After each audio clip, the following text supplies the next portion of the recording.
Now, the Bram Weinstein Show on Washington's new home for sports, ESPN 630. Hey, babies. Hey, babies.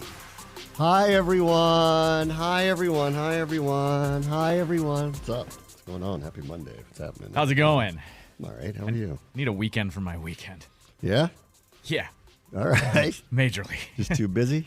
We had busy? our Spirit broadcast on Saturday night. Yeah, first one. Loved every second of it. Yeah, Thought we did a great job. You guys did a great job. Thank you. Got home between 11, 12, something like that. Amped up, couldn't sleep. Probably didn't get to bed till like 1:30. Woke up at 4 Yeah. to go drive to Fredericksburg to run a half marathon. Ew. Ew. The 3 hours of sleep and running 13.1 miles. Little exhausted on this Monday. It's taking a lot for me to not share with the audience what you told me about rankings of things you like to do in broadcasting. You can. I would be offended. You shouldn't be offended. This show is so low on your list right now. I gave you the reason. I gave you the reasoning, though. I love all of them. Oh, the live stuff's fun. I get it. The live stuff's fun. You know how I know how your rankings are. My favorite thing is calling the Commanders games, and it's not close. Right, Yeah, of course. close. I'm going to go with after this weekend. Those games are up there, too. Yeah, fun. We have the same rankings, playa. I still, We have the same rankings. I know, but I'm offended you don't like working with me as I much do. as you. I love working with you. Stop it. I left another radio station to come work with you. Yeah, that's true. So. But I knew you'd have more opportunity here, so it was an easy sell, actually. Facts. No, for sure. Easy. But It wasn't a hard sell. Right. It wasn't, please come over here and just be by my side. It was, oh, by the way, you're going to do a lot more here than you are there. Correct. Yes. So. A lot more things that are better. Yeah, that are better. Right. Then all those people got fired anyways when COVID happened. So I mean, you might have been in that wave. It's a possibility. Correct. Absolutely. Yeah. So they could flip this to MAGA talk any day anyway. I mean, don't think I don't know that. Don't think I don't know that any day now that could happen. They could just flip the dial. We're getting up near the election. It's one of those after the change in ownership, I was like, if I do get a new deal with the Commanders, I'll be good, but I got to get through it. And this is one of those, if we get through this election and they don't flip it to MAGA talk, I think we're good. Correct. I think you're good too. I think we're we're all good. I think. Well, I mean, I guess it depends who wins. I don't know. True. Depends who wins. Right. You don't know. Yeah. How dare you say you're offended? We worked together for 8 years total now. Yeah, I know. Come on. I know. But I got to talk for a long time, so I got to bring things up. Got to stretch that. Got to stretch that one out. Let me start with, we'll talk about the Spirit match, 340s. We did do our first live broadcast. I thought it was good, and I'm not one to toot my own horn or stuff, but I actually thought I was nervous about it, so I'm glad it went really well. Yeah. My partner Gabby Vincent was great. I mean, really great, and she'd never done that before. Yes. So that was really, other than practice a couple times, she was really great. Michael Minnick, who was in the booth with us, is the historian, so he was like a binky for me. I was and if every time I didn't have something to say, I knew I could just look at him because he's got a million things to say. Yes, so that 100%. was easy. So and it didn't hurt that they broke a record for goals in a span of the first half. Yep. In league history. League history. 6 goals. Well, I'll describe it as afterwards when it was over and I saw that stat, I went, this is like when you go to the casino and you're with somebody who's playing craps for the first time. And it's invariably they're going to win because it hooks them. And they just throw 11 5 times in a row. That's what we got. Our first match won't happen again. Correct. Yeah. It doesn't matter how long we do this for. That won't actually happen again. Correct. Exactly. So I'm actually glad we handled it well because that is as frenetic as a soccer game can get. We had 6 goals in 35 minutes. It was, and the last 3 happened in a 10-minute span. It was bang, bang, bang, really fast happened. It was the equivalent of being thrown into the fire. Yeah, you couldn't think about it. Yeah, you had to just call goals. Correct. You're Ovechkin. Correct. Study hard, play goals. And I felt good. I was sitting there at halftime going, I bet you nobody scores in the second half. Yeah, I'm it's over. That's exactly what happened. Right, it's exactly what happened. All right, let me start. We'll get more into that in a little bit. Let me start with basketball because we're down to the final 4 of the NBA. Actually, the Pacers were boat racing the Knicks, but then Brunson got hurt, and then it was over, and that was disappointing and funny all at the same time. Let me start with pregame. I did not see the pregame leading in. But the reviews of the Stephen A. Smith constant pep talk of the Knicks sounded like it was utterly ridiculous. And then when they did the glam shots of players walking into Madison Square Garden, one of them was him. Did you see this? I didn't see that. So you know how they always show like the players walking in the tunnel? The pregame fits. Every sport does it. Every sport does it. They showed, I don't remember who, but I'll guess. I was probably Halliburton and Brunson, whoever, maybe two Knicks, who knows. And then they showed Stephen A. Smith walking into the bowels of the stadium and walking onto the court. And I'm like, oh, God. What is this game about? That's ridiculous. Come on. Like, really? I love Stephen A. I know I make fun of him a little bit here, but I love him. I think he's great. I know him. I worked with him for a while, and I don't think that he's of the hot take ilk, actually. Right. I think he's way more measured. Sometimes he says some things that are ridiculous. And when he gets out of his strengths, he guesses a little more. But it's not, he's not pulling Skip. Like, he's not making stuff up to try to say something. He just happens to be a very good orator who knows how to give his takes in a certain way that engenders response. So I think he's different in that way. Like, you could call him a hot take artist, but I actually don't think he qualifies in that category for the most part. Sometimes he does. But demanding that you are the center of attention in Game 7 of the Eastern Conference semifinals, who at ESPN said yes to that? Yeah, right. I mean, come on. Who at ABC said yes to that? Mm-hmm. Really? Like, come on. So that felt a bit gratuitous and really much. Really. Well, and if I'm the Pacers, if all they showed were two Knicks and him, I'd be like, you're kidding, right? Like, we're playing in the game, right? Well, and if you're the Pacers too, it was already you against the world because I don't know if you saw this, like Reggie Miller tweeted out or put it on Instagram of like, yeah, this is when the series changed. You know that, right? When they were doing the FU Reggie. Yeah. And because I think they went up 2-0 in that game. I think that when they started, and he was like, this is your guys' fault. Like, this is when the whole series shifted. Yeah. They were already battling that. So to put Stephen A. kind of in their corner like that on a national broadcast. And he fanboys them. Yes, which I don't have a huge issue with during the season. Yes. But in the playoffs, I do think you get to the point where you owe the other team the respect of being there. Right. And that's where this got lost to me yesterday. And so then at that point, I'm like, screw the Knicks. Like, I actually wanted them to lose at that point. Because I'm like, you know what? Enough of this. Maybe they'll actually play it down the middle and give the teams that are performing respect. Like, Indiana had, if not the best offense in the league this year, one of them. Right. I remember flagging that in the middle of the season. I'm like, watch out for these dudes. Like, they're scoring a lot of points. They're really deep. That's actually unusual in the NBA these days, but they actually happen to have a very deep team. And their coaches, Rick Carlisle, has been around the block a million times. So even like that first, like, what was it, the first series, I'm like, don't count. Watch. You watch. Like, they'll get through here. Like, who are they playing? Milwaukee, right? I'm like, watch. Like, they're no pushover. Like, even at the beginning of the series, when Giannis was hurt and they were still an underdog to win the series, I'm like, these guys are being underestimated big time. Right. They're way deeper than them, and that team is now missing its best player. Why in the world do you think they're going to lose? And then once Dame went out, it was over, like over for them. They got through here, and in this one, I'm like, are they going to be able to win in the Garden? I don't know. Like, that was the biggest guess, really. Are they going to be able to do that? Maybe the best home court in the league? Yeah. I mean, yes. Yeah. It's tough to play there. Like, the league is better when they're good because, like, it's amazing. It really is an amazing environment. But yesterday, boy, they just blew them off the court. Yeah. And it was one of those where I was kind of waiting for one of these. I thought that one or two of them would happen. I think I said early in the series, I'm like, they're not going to get, like, swept or anything like that because they'll have one or two games where the Knicks can't really score a lot. And if one or two of them gets away from them, well, they're just going to lose those games because Indiana can score a lot.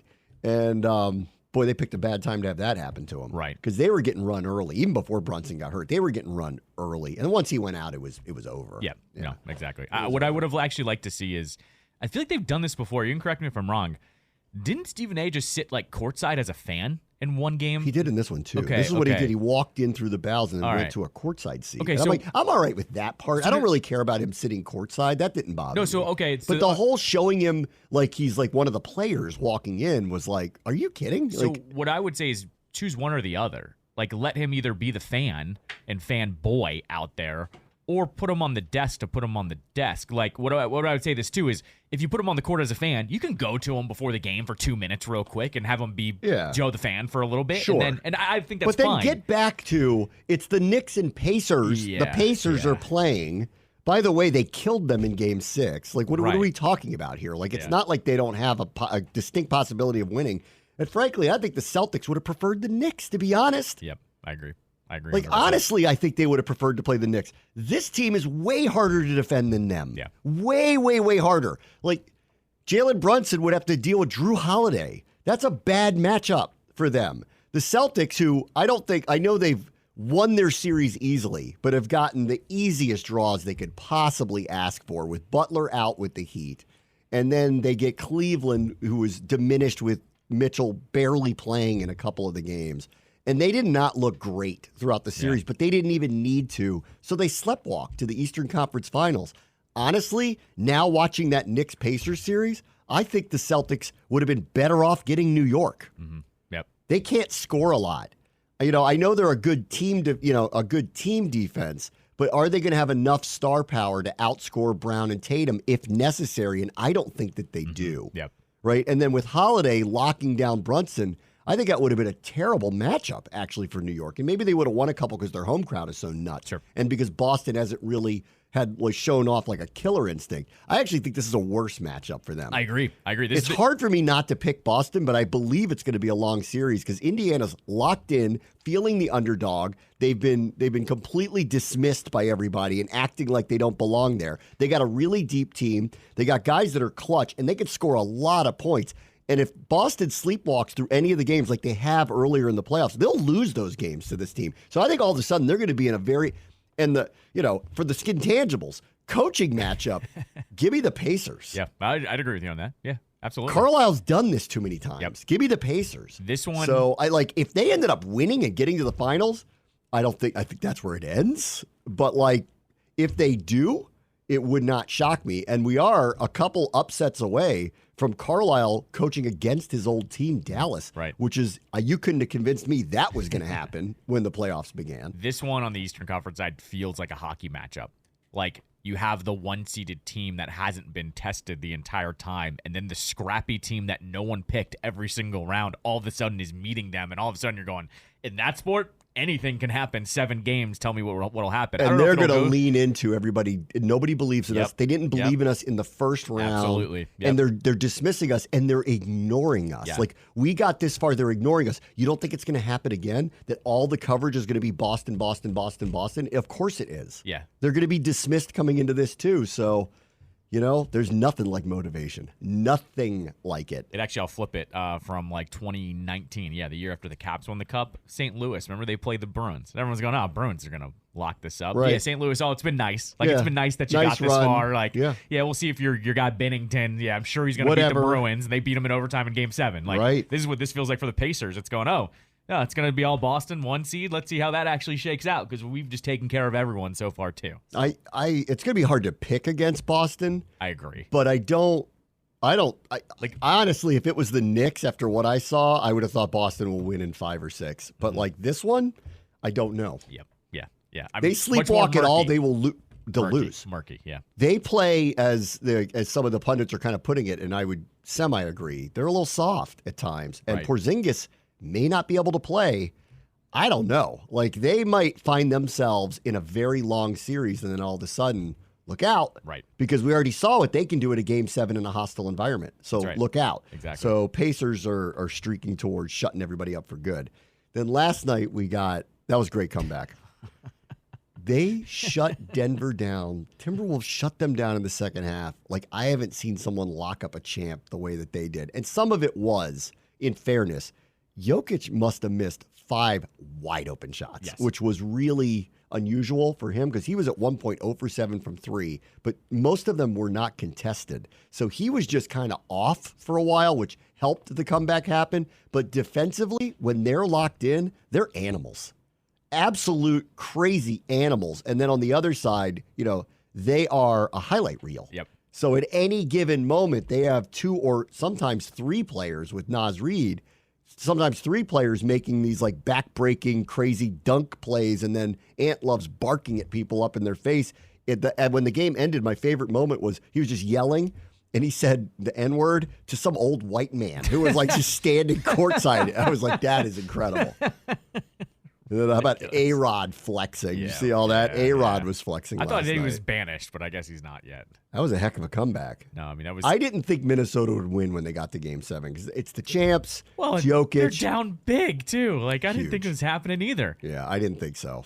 But good for them. No, I mean, it's... and I hope they win it all because I actually would like to see the pressure on Ant because he is, right now, the best player in the NBA. Oh, no, of course. So I would like to see that kind of have a championship ring and then everybody can start their stupid debates about where he ranks and when's he going to be Kobe and when is he this and when is he that. So I can't wait. What I actually love, too, I love when this happens in sports in general. With all 4 teams that are left, somebody's winning their first ring, too. Like, some major player is going to win their first ring here with the 4 teams that are left. And I always love that narrative, too, because... in this sport, championships matter more than any. I mean, they matter in all sports, of course, but in this one, the way the debates go, like you need rings for any of these debates. 2 of the 4 have never won it. Yep, right, exactly. Never. So yeah, you have a 50-50 shot of 50-50 shot of a first ever. Yep, exactly. And I think there's a real good shot at Minnesota. Oh yeah, I mean, absolutely. they should be favorites in this series. Wilbon and Tony were talking on his show this morning, and Tony actually, I like this comparison. He was like, Jokic is slow, like. I don't like watching. He was pretty much saying, like, I don't like watching this dude. I like watching all of the other guys. And I was kind of like, he's right. He's almost like UVA in a European body. Yeah. Like he slows the game down, but if he misses those shots like he did last night, it opens up the other team to come back. And it's exactly what happened. It was a big, big, big part of it. Like, he missed wide open shots in the second half. Like, there wasn't like they locked them down or anything. No, he was just missing wide open shots. It kind of just kept them alive. And Edwards, I mean, they're got to be kicking themselves. Edwards was like 6 of 24. Yep. So you're at home, you're the champs. It's Game 7. Their star has a beyond off night or whatever was working because they were double teaming him a lot, and you still lost. Right. Exactly. That's not great. So, but I'm like, I don't know why. I mean, I don't know. There's something exciting about Minnesota. I like watching them, and Edwards is just so outrageous. No, so of the rooting interest that I have now, I kind of want him to win. I don't know particularly why, but that's where I've landed on rooting interest. I kind of just want to see him win now. Well, and I think Edwards too. He's the one that's demanding the attention right now, and I think it's right. It's just like it's deserved. He's earned that. Like. He was number 1 overall pick. We don't know how number 1 overall picks ever pan out in this league. Like, yes, you can be the 1-1 type guy, but you and I both know we've seen enough busts in this league whether it's going to actually work out. And it's worked out for him. You know, that's right.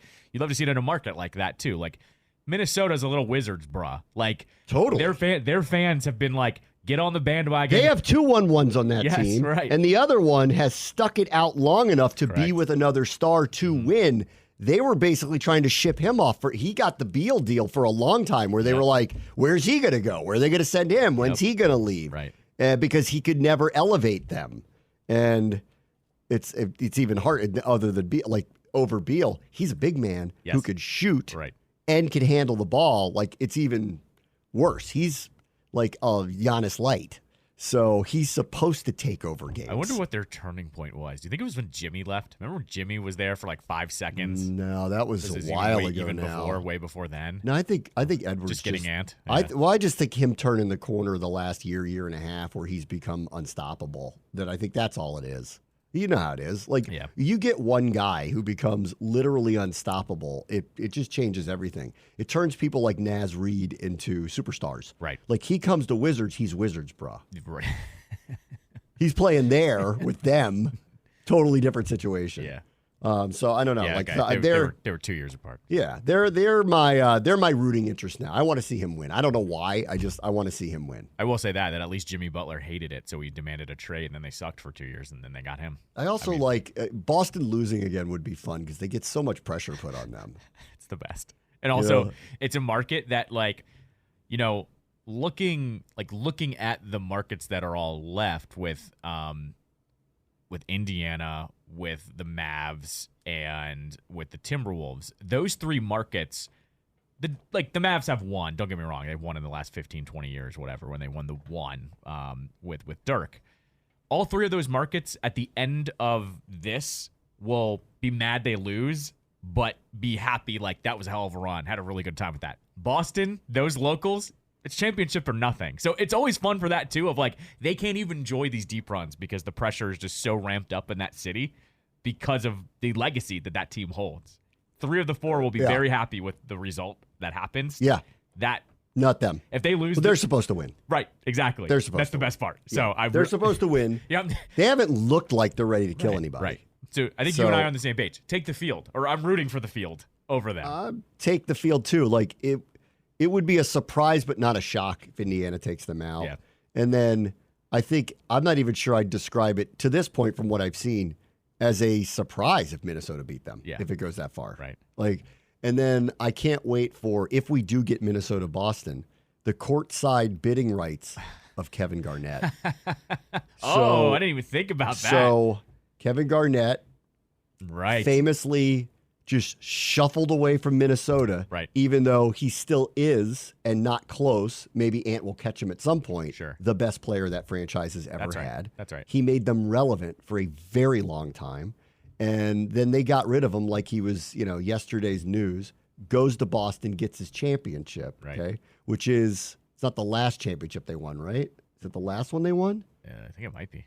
It might be, right? Like, 'cause Tatum and Brown have been close, but they haven't won one, right? Their last one was, of course, they have to scroll through all of these. Yeah, they got, there's a bunch because of they've them. won 50. 50. 2008. It was the last one. The Pierce. So Garnett, they've been close with Rondo. Tatum and Brown, but they haven't won one yet. Yeah. So the anything is possible, tell the whole story. KG, that's the last championship. So here's greatest player in Minnesota history, really should be prominently displayed courtside for them. But that same owner who they had a huge falling out with Right. is still the majority owner. Championship in Boston. I mean, that is a troll move of all troll moves for the Celtics to plant KG courtside at Minnesota-Boston in the finals. And if there was ever a time, make it right with him, Right. it's now, and get him in Minnesota gear back home for games 3 and 4. That's what you need to do. And that also, right? Didn't they want to retire his number and he refused under this owner? I think so. Yeah, I want to say that did happen. I think so. So he's also, there's that point of contention too. I have a feeling if A-Rod's smart, he tries to get in front of this, that if we're in the finals against Boston, we want you in Minnesota. Right. Try to get him. We want to bring you home. Try to one of those type of things. Yeah. See what we can do. A couple other NBA things that are going on. I am, just because I Googled it. Did you know his number 5 is retired in Boston? Yeah, he won a championship. Okay. I'm not surprised. It's just a storied franchise. I thought Yeah. more than one championship for that. That feels like the Lakers. Well, Paul Pierce must be too, but Paul Pierce had a long run there. Yeah, Did they retire Ray Allen's? Let's check. Ray Allen, yes. Championships. Yeah. Or no, sorry. No, that was just with the Didn't he have a falling out? He had a falling out with them, I think. No, he said he hopes to have his number 20 retired. Yeah, okay. sorry. All right. Is his because Google just spits something out at you. His UConn 34 is retired. Got it. Not his NBA. Okay. Couple other NBA things going on. Congratulations, Wes Unseld. He has left the Wizards organization. He is going to become a coach. You didn't want that front office job? He did not. What front office job? Oh, sorry. That's what they said. That's what they told me. Undisclosed front office job? They told me he was moved into the front office. Remember when they had 58 people in the front office a couple of years ago? Remember that? Yes. Anyway, Wes Too many cooks. is back on the bench with the Bulls Good for as him. a associate Good for coach, assistant coach. Good for him. Yeah. I think that's probably better. Don't talk about forgettable one. Hmm? He's like Petey Lobs to me. Who? Wes. What do you mean? Like, what was his legacy moment here? Wes? Yeah. What would it possibly be? That's what I'm saying. Well, I don't remember any kind of. P.D. Lobs has redeemed himself, though. If Wes Unseld is coaching an NBA championship team in a couple of years, let me know, Sure. and I'll be surprised. But I'm saying literally forgettable. Laviolette's been a great coach, had the hiccup with the Capitals, and is now back in position where they might win the cup. But I meant literally forgettable. Like no blow up in the presser. Nothing. Didn't call out any of the players. They got out of, considering what his last name is, boy, they got out of that pretty easily, too. I agree. But that's Wizards, bruh. Right. Nobody covers them. In other situations, I think people would be like, I don't know about this. I made this joke with Petey Lobs when we were talking about it when the Caps were playing against them. I think I could pull a Petey Lobs press conference from his first month on the job and tell you it was from his last month on the job, and it wouldn't make a difference. I think I could do the same thing with Wes. Just change the names up. Yeah, different franchise though. Like if the Lakers hired Jimmy Abdul-Jabbar, and it flamed out like that, right? Yeah, there would be a lot of discussion about, see, you shouldn't have hired the Legends kid. That's true. You know, whatever. Well, to the Wizards' credit, your boy Keefe actually cleaned it up and was a better head coach. They still haven't named him head coach, right? They haven't done that yet. Yeah, okay. The other thing that's going on is the LeBron media is in full swing. Yeah. They are saying he's, quote unquote, not involved in the coaching search. Baloney. I'm sure, pal. And then, I don't know if you saw this Chris Haynes thing. Did you see the thing where he went on the air reading the unnamed NBA scouts on his son? No. It's unbelievable. Like, it's like, okay, good. In a good way or a bad way? No, it's just like, listen, they don't think he's good. Yeah, okay. All right. Hate saying it. Yeah. You know, I don't want to say it. I know that LeBron, overlord of what we say here, you know, like nobody hurt his feelings, but sorry. Yep. He's a 6'1" tweener possible shooting guard who can't shoot. Yeah, right. What makes you think he's going to be starting in the NBA? And like he read like he just read 2 scouting reports of unnamed scouts, and it was not great. It was like, look, like he's okay defender, but he's small, tweener, definitely not a point guard, but size of a point guard. He would be a shooting guard, but he can't shoot. He wouldn't be able to score. He only goes one way. Right. Like it was this. The scouting report was, I wouldn't draft him if his name was not Bronny James. Like, there's no chance I would draft him. It's more funny because I remember Jordan's son, I forget which school he went to. I wanted to say he went to like, I don't remember where he went. I remember you heard nothing about him. Yeah, his school got sponsored by Jordan. That was basically it. Like I said, in his name, I don't even remember what school he went to. Yeah, nobody pressured everybody to draft his kid when it was obvious that he shouldn't really be playing in the NBA. Exactly right. You know, like I don't know. Like plenty of famous players have had kids who have ended up playing in their respective sports. Jerry Rice's kid was just drafted this year. Right. In fact, we were hearing around the Commanders, we knew they were going to take a receiver at some point. That maybe Jerry Rice's kid was going to end up being here. Like, it doesn't mean they're going to be great, and it doesn't mean you should draft them.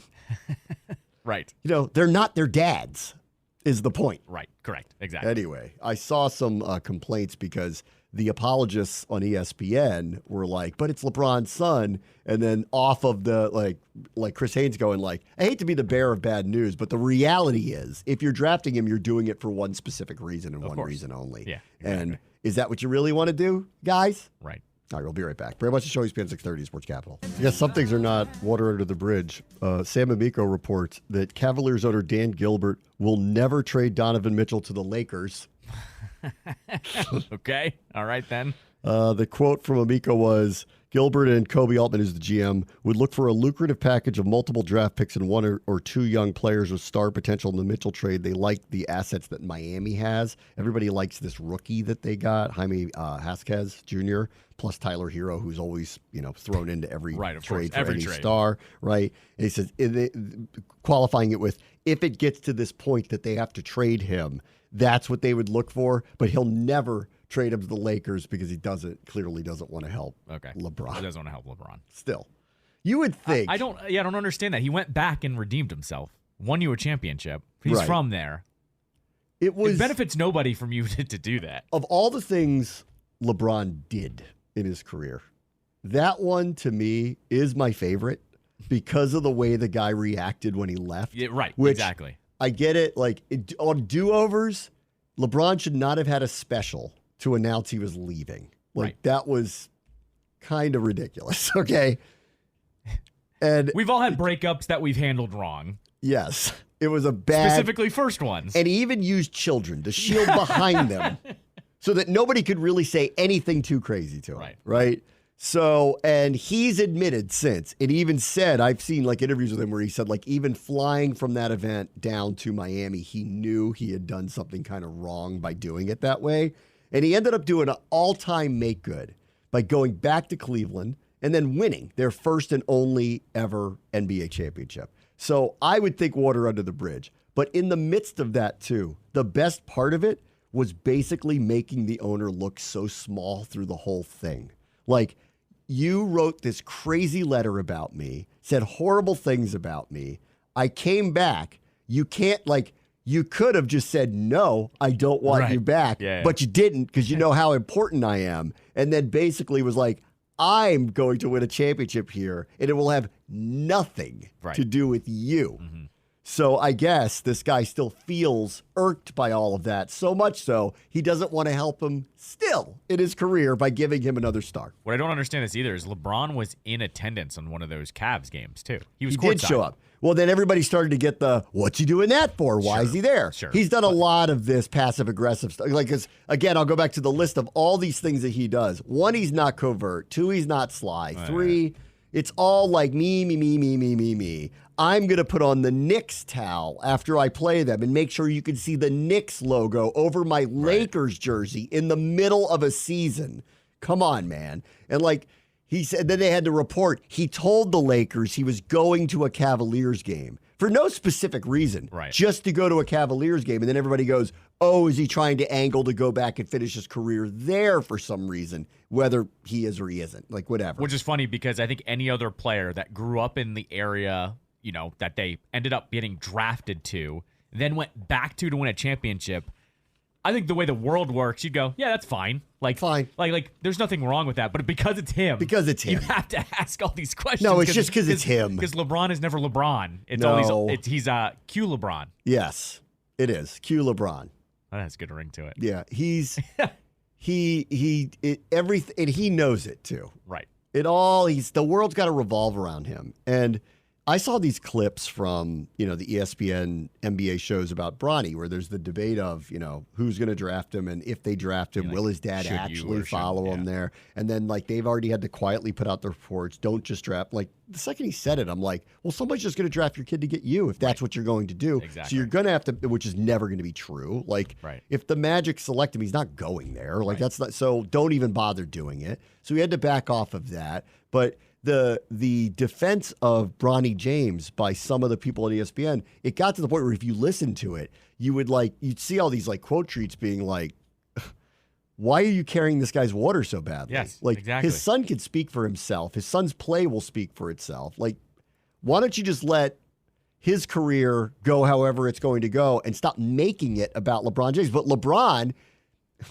made his career, his son's career, about him. Yes, exactly. Joe Fortenbaugh talked about this on Carlin and Joe last week at some point, where he was like, yeah, you know what? Like, I've just heard, Bronny is like, such a good kid. And he said to Joe, have you ever heard him talk? And they were both like, no.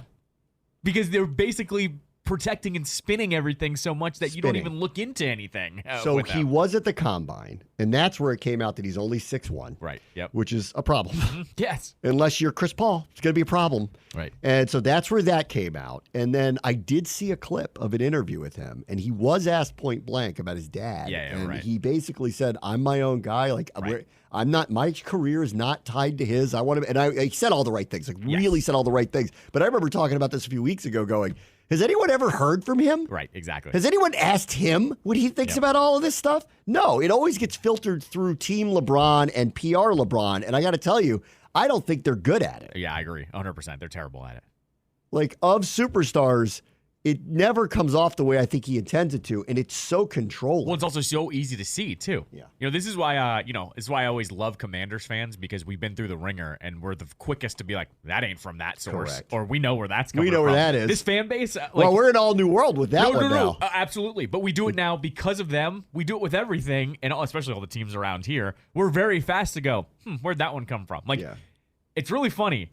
The Dan Snyder-owned Redskins football team Commanders all of a sudden made life so much harder for all the other teams around here, because what happens every time we hear something about Rizzo's contract and Barry writes about it? We go, gee, I wonder where that came from. Mike really wants another contract, doesn't he? Or when we hear about the Juan Soto deal, we go, the Lerners really do want him to sign. Like, we're very fast now doing this. And because of that, everyone else does the same thing now, where we go, oh, that's from LeBron's camp. It's easy to figure out these days how to figure all of that out because of what we've been through. So LeBron, I know we're on it, and LeBron is not covert about it, and it never lands the way it's supposed to. And this one is another, like, what I think was just systemically a terrible mistake to link yourself to your son in the first place, because he's never going to be you. There's a joke. So it's just not even fair. He's never going to be him. Like on the court, he's never going to be him. No one is. There's an easy joke that LeBron plays in L.A. and he's going to get his son drafted about Nepo babies.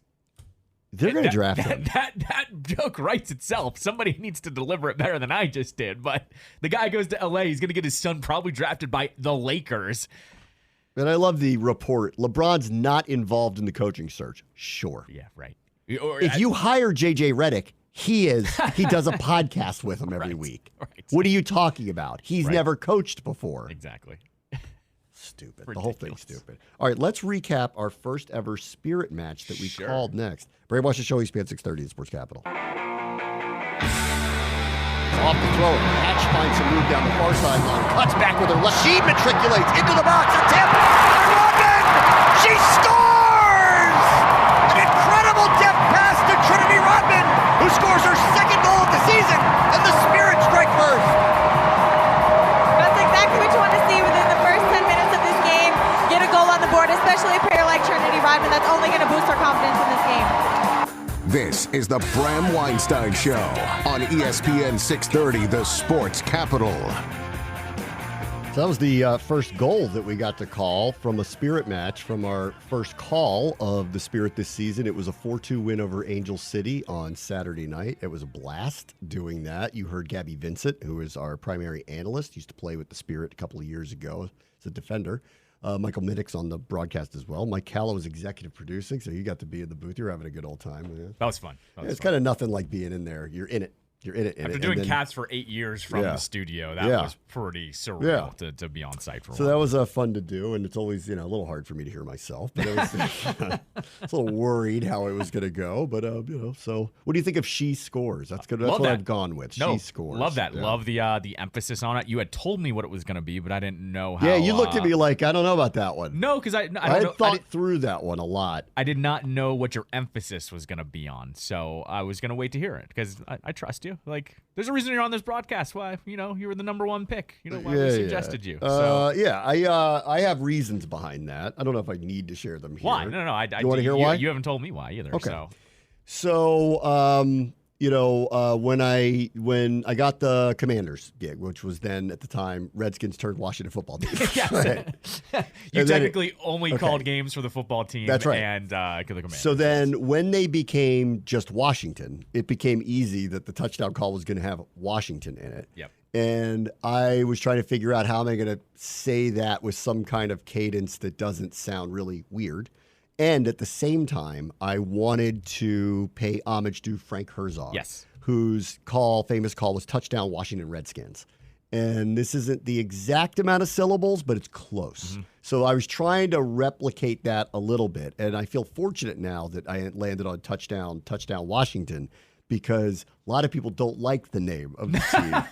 And, that still applies. So I had a choice to make a couple of years ago. Yeah. Do I switch and get Commanders in there? I was never going to do touchdown Washington Commanders because I thought that was too much of a replica. I agree. I didn't want to do totally, rip off his call. I wanted to pay homage to him, and I thought it was the easiest way was to do it that way. And so I just kept it that way, and that's why I did that. So I was thoughtful about what I thought for a long time, what do I want to do when I make a call?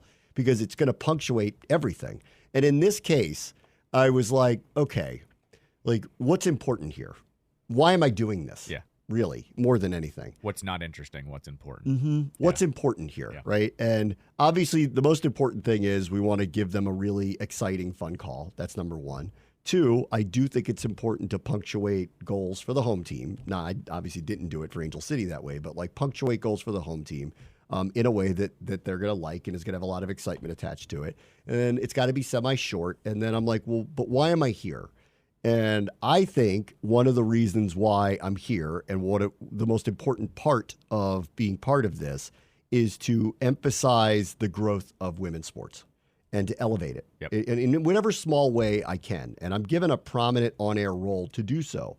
So I think it's important and imperative for me to emphasize that part of it. And I think, and I'd like to think for a moment, that if there are young girls that are hearing She Scores on a professional broadcast, that would carry some weight in the community. I agree with you. And that's why I landed on that. And then I was always going to wrap it, or as we say, button it with something about the spirit. So you hear spirit in the call as well, but I wanted she scores because I want the punctuating note to go out and young girls to feel like this is a big sporting event that I'm involved in. And that's why I wanted to do it. I like that a lot. Yeah. I hadn't heard that from you. So, So that's why I landed on that. Yeah. So, all right. Our first match was fun. They scored combined. They scored 6 goals in the first 35 minutes, which was the most ever in league history by that point in a match. Right. So this was the epitome of throw it into the fire. Let's see how you handle it, guy, because it's going to be as frenetic as any match could possibly be. And in the end, I thought we did. I'd like to pat us collectively on the back. I actually thought we did okay with all of that because that was an unusual amount of action. And I got to tell you, both teams could have scored 3 or 4 more goals. Like, we almost had 10. Yeah, there were 2 goals called back for that. 2 goals were, one was called back in that stretch, another in the second half. There were 2 or 3 more where there were like point blank misses. Like, so we could have had 10 really on it, collectively 10 in the first half the other day. Yeah. It was wild. And I actually think it helped all of you guys. I think all 3 of you guys did a great job for our first broadcast. It was actually unbelievable. The texts I was getting from people saying it sounded like you guys had been together for years. I think that helped you guys because there was no filling in time. There was no, don't know what to say here because it was a slow game. You guys were thrown right into the fire, so to speak, with 6 goals in the first half. You can't think about anything. And honestly, that's when the instincts take over, and that's when you're really good at what you do. It was funny too. Like coming in, one of the stats was the Spirit have scored 1 goal in the first 23 minutes of matches the entire season, and of course, within the first 10 minutes, so I'm not even expecting it to happen because like the whole thing with them was these slow starts that they have, and they didn't. And it was bizarre. Like you get to this is how the game changes everything. Like you go in thinking these things, and you go, well, they can't start slow, and they didn't. They got a 1-0 lead, and then a minute later. Like it felt like a minute later, they're down 2-1. Right. So they had a fast start and a slow start all at the same time. At the same time. All at the same time. The other one that I'm going to I was like kind of in a pinch me moment was I think at some point when I had broached the subject to you, I think I had said like I think you're going to want to call this woman Trinity Rodman's goals, and the first 2 goals of the broadcast were her after only scoring one goal on the season. She scored 1 on the season. Yeah. It was her second ever multi-goal game. Yes. And the Spirit were great. They put her on with us at halftime. Yep. And I got to say to her, just so you know, you've never had a hat trick. Yeah, exactly. Just so you know.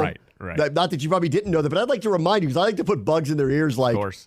I'd like to call that. Yeah. So go ahead and do that. You got 45 minutes to go do it. Go do it. But yeah, for me, I was like, I jokingly had said to you in this whole process, which people don't realize was a long process, where I said, I think you're going to want to call some of her goals and 2 in the first match. Like you couldn't have scripted it any better. Yeah, it was great. It was wild. They were like, blink of an eye, they're up 1-0. Blink of an eye, they're down 2-1. Could have been worse. Yep. Another goal was called off and it was point blank make by the star of Angel City. And then out of nowhere, it was like bang, bang, bang. And they were up 4-2. And it could have been 10 goals in the first half. So it was a great first match. I will say this, too. Second time I've been this year to Audi Field for a match of theirs. Their crowds are amazing. They had almost 14,000. Yep. And you know what Saturday was? It poured. It was not great all weather. Day. Yeah. Now, the weather was fine by the evening. Like, it was drizzling in pregame. But by the time we went off, I mean, all the seats were probably wet. But, like, by the time we went off, it was just kind of light clouds. The temps were fine, and it wasn't raining anymore. But I was a little worried like the crowd would be affected by the weather because it was so bad all day, but almost 14,000 showed up. So it's another reason why I wanted to be part of it, and I feel very fortunate to be part of it. This is on a wave. Yes, and correct. We're getting on as the wave is getting higher and higher. Like we're not in the low tide part of this. Like just look around at what's happening, not just with women's sports in general, but this sport. And, I feel like this sport has been, I know a lot of attention's been on women's basketball because of the explosion of interest, especially over the last couple of years. But this sport really kind of got on the scene with what the women's national team did in the 90s. So they've been kind of ahead of it, at least in this country, like really ahead of it from a professional, like taking the professional league extremely seriously, people getting to know the players. And this league is littered with players from national teams in it. Correct. So you've got the best of the best. And I've heard people argue this is the best women's league in the world. I think you'll hear some argument from some of the European leagues that it isn't. And actually, there's a friendly that was just announced. Spirit are going to play Chelsea, so they're going to get an opportunity to go up against one of these other leagues. But this is not like, no offense to the MLS. And the MLS will tell you this. They're not the Premier League. They're not La Liga. Correct. They're not the Bundesliga. But this league could probably go head-to-head with any women's professional league in the world. And so I just feel like we're getting on top of a wave, honestly, that is going to, like, crash down and kind of overcome everybody. And the crowds, the TV, the having this broadcast, them wanting to have this broadcast, feeling it's time now to have this. I think it's all kind of coming together at the right time. On your point about the crowd, too, I was thinking about this today because I have a lot of friends that watch the games, have been to a few, but the fandom's always, of course, ebb and flow, right? Like, I'll go to that game. And I'm seeing now, though, the actual fanatic side start to come out a little bit, like going to both matches in a week span or buying the merch or wearing the gear around town. When it comes to this team, what I'm noticing, too, is, and this is the attitude I had after the first maybe 3 or 4 years of watching it and trying to convince people to come, because it is a sell to some people that are sports fans that are going, it's women's soccer. Like, what does that matter? And I would just go to a game and tell me that you don't enjoy the product that you're watching. And that's what's happened, though, is I feel like the Spirit crowd has become that now, though. We're all going to the games. I don't need to convince you of anything anymore. And it happens on Saturday where there's almost 13,000 people there. I didn't know the momentum was like that, but it's because people are going, I'm done selling you on this. If you don't like it, fine, but get on board or don't. It's also cheap. You can get it for $15. Yes, exactly. And it's a great product. It's a great product. It's $15 to get in. You always joke about this a little bit too, about how DMV sports fans are not Philly or New Jersey, but like when you get to Maryland, you kind of get that mixture of all of them, right? Where there's a certain kind of attitude. I feel like Spirit fans are getting to be like that a little bit, just a smidge of like, you know what? Like, if you're not watching, I don't care. I'm watching and I'm having a good time. These Spirit fans are starting to get their own identity a little bit around here too, and I actually really think that's a big deal. It's very exciting. The sport's exciting. It's way more fast-paced than men's soccer. Like, way more up and down. That's what I told you when I was way more up and down. Telling you, way more up and down. This team is fun to watch. They're a really interesting mix. They've got a couple longtime veterans, stars like Ashley Hatch and Andy Sullivan. And their goaltender's outstanding. Yep. And then they've got all these young kids because they made these trades, and the rookies are working out in a ridiculous manner. Yep. This girl, Croy Bethune, is a magician. Yep. Like, she should have had 3 assists the other night. The third one was an all-time pass highlight, like crazy pass that Ashley Hatch just missed. Yep. And like, otherwise, that would have been the highlight of the night. There was a crazy pass that was a through ball to her. But it was really, it was a blast to do. I'm not going to lie to you. I was nervous, like, going into it. Like, Absolutely. I was nervous. Like, because I was never nervous doing the Commanders games. I wanted to do a great job. I was worried about the craft of it. But I know the NFL so intimately that I wasn't worried that my instincts when they take over, that I'll say the right thing and know what I'm talking about and have seen everything this team has ever done. So the context was just sitting in my brain. This one was one of those, like, please don't say something dumb. Please don't say something dumb. There was a little bit of that. Like, I don't want it. Like, I didn't look at Twitter. I'm like, I don't want to hear anyone saying. I'm like, I'm going to let this go. Have you looked since? Okay. And in general, most everybody was pretty pleased. To your point about the crowd, too, there were 2 occasions where I ran into people that I knew. I just saw them because our broadcast location is right at midfield, and it's accessible. You can see us. And I saw 2 people I knew, and both of them said the same thing to me. They're like, when did you start doing this? I said, tonight's the first night. And they're like, oh, that's great. They go, I've been coming to these games for 10 years. Yeah, exactly. Yep. Season tickets are so cheap. That's what I've said. I think this crowd and you this could fan spend base, a couple $100 for season tickets. Yes, exactly, and that's what I'm saying. This fan base is kind of done convincing you, and that's what like I said, the little bit of the splash of vinegar with this fan base is what I like about it now, because it's very much, I don't need to convince you of anything anymore. If you're not on board, then that's on you. So yeah, exactly. Like, there are people that have been coming to these games for a long time. I've told you, I've been a fan for over 8 years, and I knew the second I saw it, I go, oh, this belongs on the big stage, and here we are. Yeah, and like what you'll see, there's going to be a break this summer, obviously, with the Olympics coming up and all that. All these players that are in this league, they're all going to be playing. Yep, exactly. They're all international players. So, like, you're seeing the best of the best run around out there, and the level of play is extraordinarily high. So it was a blast. I hope the team's happy. Yep. I haven't talked to them about it yet, but I hope they're happy. And we'll be back at it on Friday night. Yeah, Friday night against Seattle, who they played in their opener and lost to in one of the most, like, you think we had a frenetic pace. They went down 1-0 in the opener on a penalty kick in the first minute. And it was the only goal. It was it. The only goal that was was scored. it. All right, we'll be right back. Bram wants to show ESPN 630 Sports Capital. The Commanders front office continues to be reshaped today. David Blackburn was, I believe he's going to be the new director of player personnel. He was with the Baltimore Ravens, so I'm not sure if that one's official yet. The person from the Lions, Brandon Sosna, has been officially named the Senior Vice President of Football Operations. He'll have a lot to do with the salary cap, the management of the salary cap. That's the old Eric Schaefer position. Yep. He's 31 years old, so he has really moved up the ranks really fast. That makes me feel old yeah. at this point. He was working with Lance Newmark in the Detroit organization. They've done a very good job with their roster, obviously, over the last few years. Managing the contracts that they have. They've been quite fortunate that a lot of the rookies that they brought in have worked out really well, and they do bite kneecaps up there. So that's worked out. So he comes in as essentially the day-to-day operator of strategic planning and management of the salary cap. So he's got a very interesting job because they still have a lot of cap room to deal with into this offseason and into next season. We are 12 days away from the next wave of free agency. June 1st cap cuts occur. And I still think we need to get a left tackle around here. Correct. So they may be putting in a phone call to him of how much should we spend for the here and now and into the long term. And, we'll see if I still believe that they've got to bring somebody in here. We'll see who's available. Yep.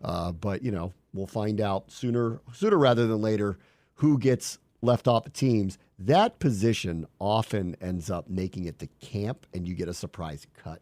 Right. So this one could go all the way into July and August where somebody all of a sudden is just available and then you're going to have to jump on them. But we'll have to see. So that one happened. And then there was one over the weekend where there was a scout, a prominent scout that had worked under Peters in San Francisco that was brought in. You remember Eric Stokes left. I saw Chris Polian signed with the Browns, so he is out of the organization now. So the reshaping of all of this is happening in real time. All the people who keep going home run higher, you've never met these people. Like just stop it. You don't know who Brandon Sosna is. Please stop. I know. All these names sound really good to me too. But they are reshaping the front office. This is not unusual for a new staff that comes in January. This is actually normal practice that they get through the draft first together, with the majority of people who stick around through all of it. And then after the draft is when maybe some different hirings get made. So none of this is really actually unusual, but that's what they've done today, and they keep building up this front office. It's funny. The star of the offseason is the front office. Yes, correct. Officially. Absolutely. Yeah. Whether you know these people or not outside of Adam Peters, I would even go so far as to say Lance Newmark, who's been with the Lions for 25 years, is an unfamiliar name to people. Right. Yeah. No, for sure. I mean, this has all been a foundational year, off-season. I didn't want to say year. Off-season, though. Because the front office needed to plug in so many holes. Yeah. I mean, you knew they have to have a good offseason for this season to resemble any kind of a success, essentially. So. Yes. So, look, that's all good. So it's all going in that direction. Right. Okay. Let's see. I'm going to read you Albert Breer's piece in a minute because he's got a lot of quotes from Dan Quinn about how they're handling Jaden Daniels so far in camp. And I'll be out there on Wednesday when they have their second open OTA practice. So I'll be out there then.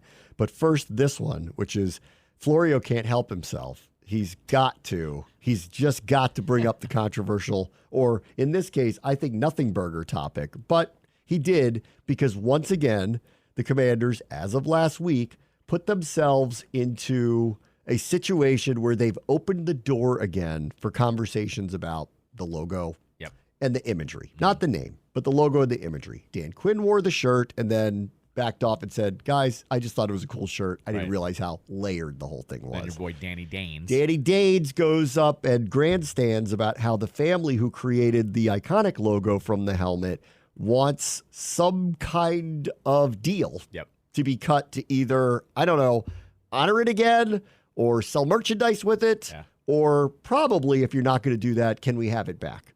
Right. Which that's what I think that they're asking for. Anyway, so Florio takes all of this and writes this for Pro Football Talk. 4 years ago, the Washington franchise, after former owner Daniel Snyder said he'd never change the team's name and logo, changed the team's name and logo. Now, as the first anniversary of the post-Snyder era approaches, it's still not entirely clear that the organization has dumped the old name and logo. This isn't about whether the team should use its old name and logo. There's a debate that might never end regarding whether the team should bring back the name and logo. The logo, for example, became an issue this week in an effort to build a new stadium for the team at the site of RFK Stadium in D.C. This is about whether the franchise is sending mixed messages about its position on the old name and logo. Last year, for example, new owner Josh Harris used the abandoned name multiple times when speaking to fans. Limited partner Magic Johnson used the old name on Twitter, too. Last weekend, Coach Dan Quinn wore an unlicensed T-shirt that incorporates a portion of the old logo. The team had no official comment. However, the unofficial comment was that Quinn acted on his own without knowledge of ownership. This weekend, the team posted birthday wishes to former linebacker London Fletcher. Conspicuous in the image is the helmet with the old logo. Okay, that's what he played in. Correct. Okay, but they go on to say that they go on to say this, and this is where the point was, because I read that too, and I went, "And he played in the uniform." Yes. What do you want it to say? Yeah. It said, "It wouldn't have been hard to post an image of Fletcher without the logo being visible," which is true. He's on the broadcast team now, okay? So which is true. Okay. And he's All in their right. studio all the time, so which is true. And then he goes on this. The Commanders did it on his birthday in 2023, ended 2022, ended 2021. The image used for Fletcher's birthday in 2018 and 17 before the name change also was a shot from an angle that omitted the old logo. If there's a clear organizational commitment under Josh Harris to abandon the old name and logo, all employees would or should know about it, from coaches to social media employees to PR representatives to everyone. Memos and emails would be sent instructing everyone to never use the abandoned name or logo. As it stands, the team under Harris is floating, deliberately or not, in a vague space of plausible deniability. On the other hand, on one hand, they say they're never bringing back the name and logo. And on the other hand, the old name and logo haven't been fully or completely erased. Again, this isn't about whether they should use it. This is about whether the team has made sufficiently compelling case that the old name and logo are gone for good, or whether it's allowing the aroma to linger just enough for the name and logo to be re-embraced if when the team ever decides that the positives of doing so outweigh the blowback. So which is it? Are the old name and logo gone for good, or will they periodically make appearances followed by the organizational declaration of oops until the team decides the time is right to bring them back? It's a fair question. Most of the time, I think he's ridiculous and he's digging, for in these situations. He's great at what he does. I don't want him to get the wrong idea. He's great at what he does. But in this case, in these scenarios, he's always kind of digging for a problem, and he's digging hard for a problem. However, I don't think he's wrong. They keep having these oopsie moments by saying it, showing it, the shirt with Quinn, whether it was planned or not, and I don't think it was. It still falls in this category of, wait a minute. And I will go back to, as a huge fan of the team and obviously an employee of the team, I'm not bothered by it because I like all of it, and I am not offended by it. And I love embracing the past, and I love all that imagery. I thought it stood for not hate or exclusion or terrible things. I thought it stood for tradition, honor, glory, fight, all the positives around the imagery. And so I like seeing it. It feels like home when I saw it. When Quinn put that thing on, I'm like secretly fist, like shaking my fist like, yes, But I get what he's saying, because it's more than like one time. It's happening a lot where it just kind of pops up. And I also do agree with him on if there was a strict no-go on any of this stuff, it would have been told to everybody in the building, look, mistakes happen, but no, right, we're not doing that. Don't go there, Go out of your way as much as humanly possible to avoid showing it. I get it. When you go through some old highlights, like we're retiring Darryl Green's number, it's going to be very hard to show any kind of video of him. He only played in that uniform. Correct. So. Right. It's going to be very, very. So in cases like that, what are you going to do? What are you not going to show him playing? Of course you are. So it's impossible not to see it. But it is a lot of these little ones. And on the London Fletcher one, at first when I read it, and he was like, but when he backed up and he said, in the past when they've done birthday shout outs to him, they've omitted showing the logo. But they only did. He mentioned, though, I have a gripe to pick here. He said in 2018 and 2019 they omitted the logo. Right. They were still the Redskins then. So it was just a choice of picture in that case. Yeah, that's right. Now, had they said omitted... Now, in this case, look, I mean, in London, it's an interesting one. He's in the booth with me. He's an employee of the team. He does a lot of content work for them. He's around all the time. Right. There's plenty of pictures of him in Commander stuff, honestly. But I think you and I have been in agreement that if a player only played under the Redskins moniker, it is appropriate to only post 100%. that and not alter the feed or whatever. Not alter it, correct. And so there was, we didn't get into this because you were out in Vegas for the Super Bowl, but there was something that happened with ESPN that drove everyone up the wall, whether you agreed with the name or not, or getting rid of it or bringing it back, whatever. They were tweeting out every Super Bowl in like a graphic. And I think they were doing it like once an hour or once a day or whatever. And when they got to the Redskins Super Bowls, all of them, or at least two of the three of them, had a piece of confetti covering over the Redskins logo. And everybody was going, come on. Don't make it that painfully obvious. Like, it was Riggo on the run, and there was a piece of confetti in front. You couldn't see the logo. Doug Williams, I think it was something with the MVPs. I don't want to say that. Doug Williams, on his, there was a piece of confetti, and it was covering up. And everyone was like, are you really being this blatantly obvious about covering it up? They were the Redskins when they won the Super Bowl. Like, what are you doing here? And so that's my kind of barometer, I guess. If you played in the uniform, I don't think there's a problem with it. Like, that's too much. I agree. Now, if you're going to show something that says Los Angeles Raiders versus Washington Redskins, are you just going to say Washington on something like that now? I think that's why I want to say what it said. I want to say that's what it said. I'd have to pull up the post. Obviously, it's months ago. Don't at me. It was the Los Angeles Raiders. Right, jerks. but Okay. But what I'm getting at is I think if they played in the uniform the whole time, I think you use that picture. Like, here's a hypothetical for you.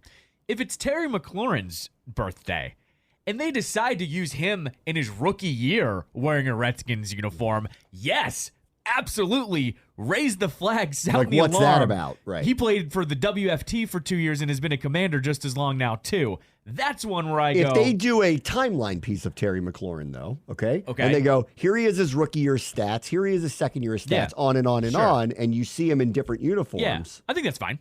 I think it's Is fine. that okay? I think that's fine because you're showing a picture from him in all the different uniforms. I think that works perfectly fine. Same thing with John Allen or Daron Payne, who played for the Redskins. But if it's a happy birthday and you can pick any one of those pictures across their entire career and you go with that, then we got some questions that we need to ask about the direction of what your branding is. Now, to Danny Daines' point from Old Capitol Hill on the logo, and to your point about putting confetti over the logo, is that logo offensive?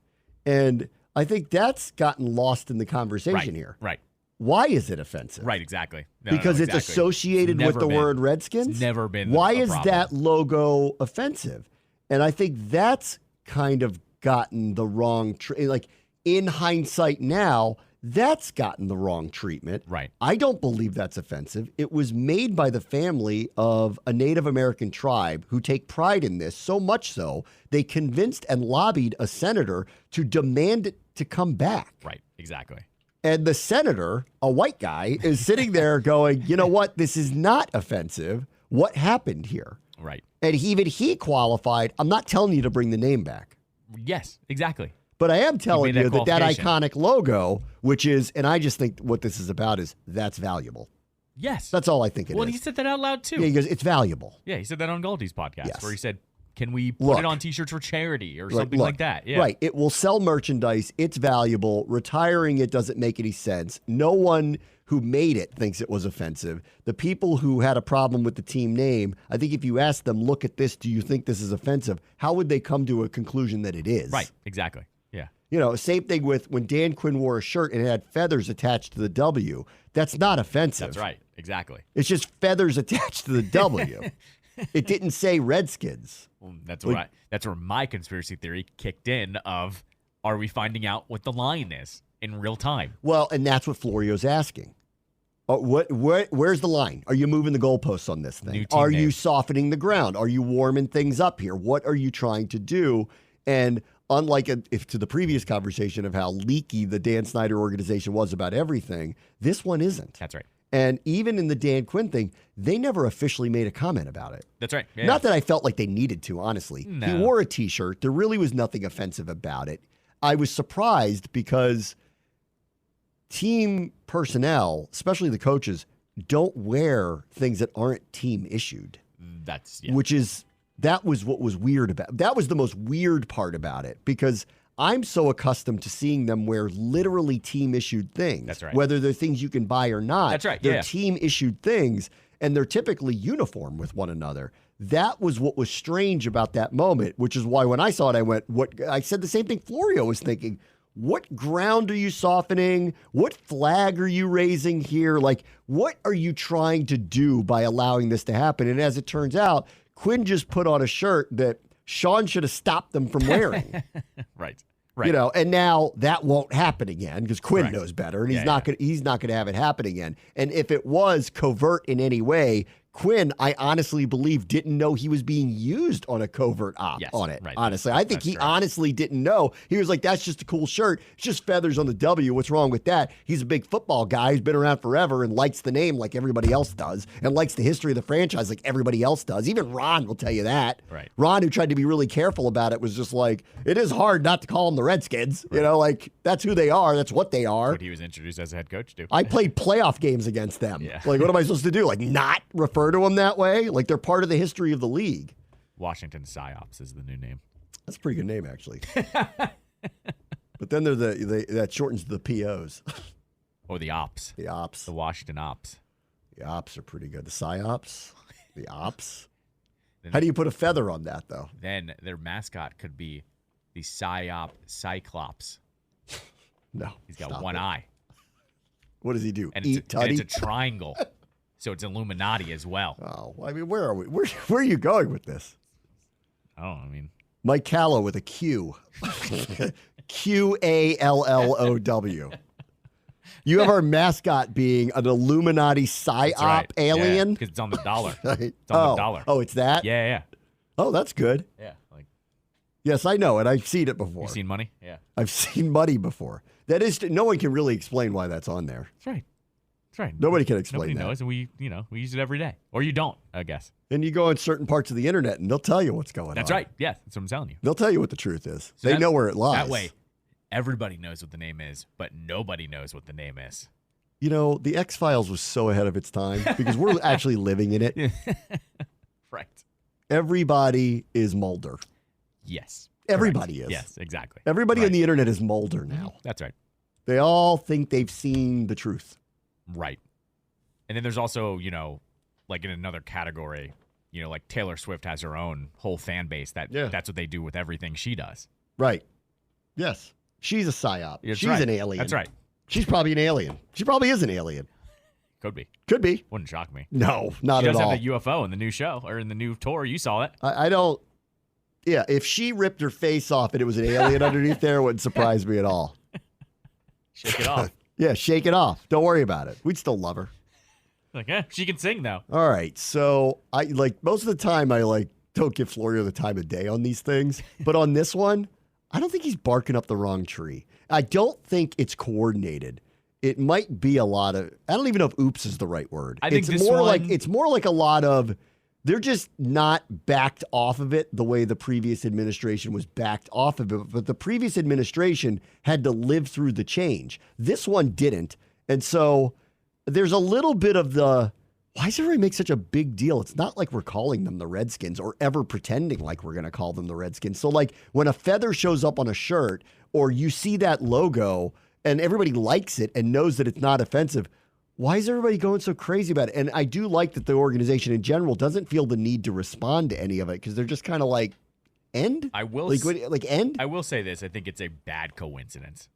That's what I think London's too. birthday happened to come right after the week that they are 2 weeks. And there he is holding a Redskins helmet, but he never wore any other uniform here. Right. And what was the picture that they used? Do you even? It was him coming out of the tunnel, yelling and holding his helmet as he's coming out of the tunnel. I mean, there's nothing wrong, there's nothing, but in his case. Oh, that might literally be because it's a night game. I think that's literally the picture from the last year or the last game in 2012 when they played Dallas. Oh, maybe, yeah. I'm pretty sure that's from that. So that was like one of his last great moments with this team was making that run in 2012. I do think, in the end, this is much ado about nothing. unless you are a culture warrior who has decided they should never, ever, ever associate themselves with the imagery, let alone the name. And in that, but I think that sentiment is few and far between, actually, which is what Danny Daines was talking about, where he was like, I get that there are some complicated parts of this, but not all of it is that complicated. Why can't we celebrate the good parts of the history of the team? Right.